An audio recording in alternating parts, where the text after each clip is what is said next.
Great Expectations by Charles Dickens. Chapter 14. It is a most miserable thing to feel ashamed of home. There may be black ingratitude in the thing, and the punishment may be retributive and well deserved, but that it is a miserable thing I can testify.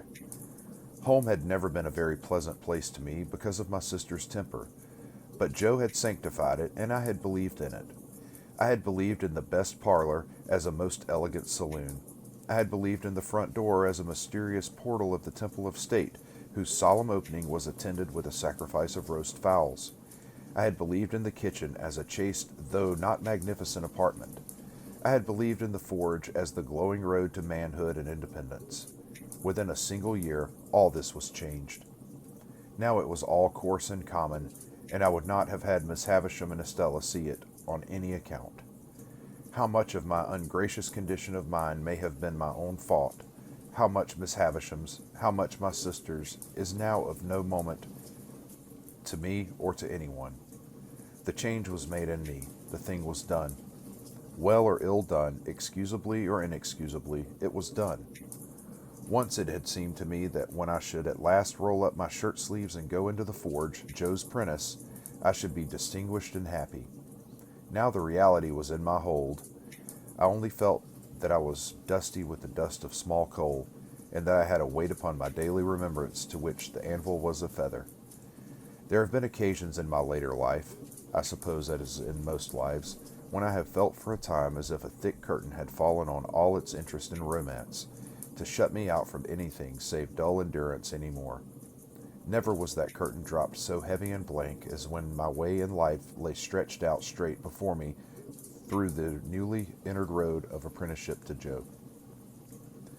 I remember that at a later period of my time, I used to stand about the churchyard on Sunday evenings when night was falling, comparing my own perspective with the windy marsh view, and making out some likeness between them by thinking how flat and low both were, and how on both there came an unknown way and a dark mist, and then the sea.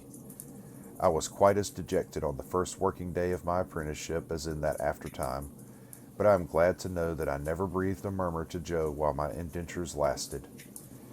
It is about the only thing I am glad to know of myself in that connection. For though it includes what I proceed to add, all the merit of what I proceed to add was Joe's. It was not because I was faithful, but because Joe was faithful, that I never ran away and went for a soldier or a sailor. It was not because I had a strong sense of the virtue of industry, but because Joe had a strong sense of the virtue of industry, that I worked with tolerable zeal against the grain.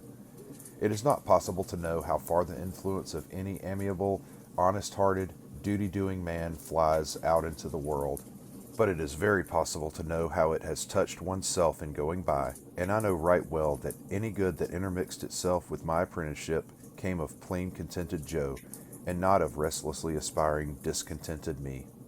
What I wanted, who can say? How can I say, when I never knew?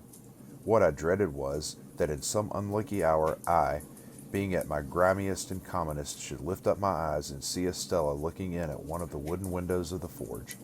I was haunted by the fear that she would, sooner or later, find me out, with a black face and hands, doing the coarsest part of my work, and would exult over me and despise me. Often after dark, when I was pulling the bellows for Joe, and we were singing Old Clem, and when the thought how we used to sing it at Miss Havisham's would seem to show me Estella's face in the fire, with her pretty hair fluttering in the wind, and her eyes scorning me. Often at such a time I would look towards those panels of black night in the wall which the wooden windows then were, and would fancy that I saw her just drawing her face away, and would believe that she had come at last. After that, when we went in to supper, the place and the meal would have a more homely look than ever, and I would feel more ashamed of home than ever, in my own ungracious breast.